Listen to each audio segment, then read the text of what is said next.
தர்மன், பீமன் உட்பட நால்வரை தடுத்து நிறுத்தினான் ஜெயத்ரதன். இவன் யார்? இவன் ஏன் தடுத்து நிறுத்த வேண்டும் என்றால் இவனுக்கு ஒரு கதை இருக்கிறது. கௌரவ படைகளின் 100 மகன்களில் ஒரே ஒரு மகள் இருந்தால் அவள் பெயர் துச்சலை. அந்த துச்சலையின் கணவன் தான் இந்த ஜெயத்ரதன், அதாவது கௌரவர்களின் ஒரே மாப்பிள்ளை. அது மட்டுமா, இவன் ஒரு பெரும் மன்னன். இந்த மன்னன் இந்த ஜெயத்ரதனுக்கும் பாண்டவ படைகளுக்கும் ஒரு தீராத பழி இருந்தது. அது என்னவென்றால், உங்களுக்கு எல்லாம் தெரியுமல்லவா, பாண்டவர்கள் வனவாசம் சென்றிருந்தார்கள். அந்த வனவாச நேரத்தில் அந்த வழியாக வந்த ஜெயத்ரதன், திருமணமான ஜெயத்ரதன், பாஞ்சாலி அதாவது திரௌபதியின் அழகை கண்டு மயங்கி அவளை கடத்திச் செல்ல திட்டமிட்டான். அவளின் கூந்தலை பிடித்து இழுத்து சென்ற போது அர்ஜுனனும் பீமனும் அவனை அடித்து துவைத்து துவம்சம் செய்துவிட்டார்கள்.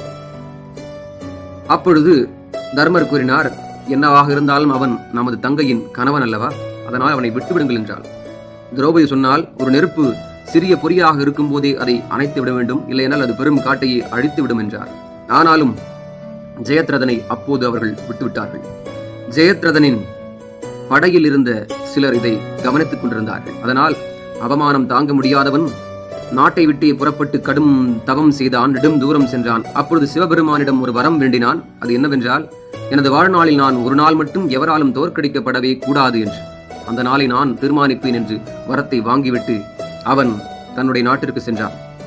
அது மட்டுமா, இவனுடைய தந்தை விருத்தராட்டிரன் இவன் மீது பெரும் பாசம் கொண்டிருந்தான். அதனால் தன் மகன் அழியவே கூடாது, கொல்லப்படவே கூடாது என்பதற்காக அவன் ஒரு பெரும் தவம் செய்து, தனது மகனின் தலையை எவன் துண்டிக்கிறானோ, தனது மகனின் தலை எவன் கையால் கீழே விழுகிறதோ அவன் தலை சுக்குநூறாக சிதறிவிடும் என்று ஒரு வரத்தை வாங்கினார்.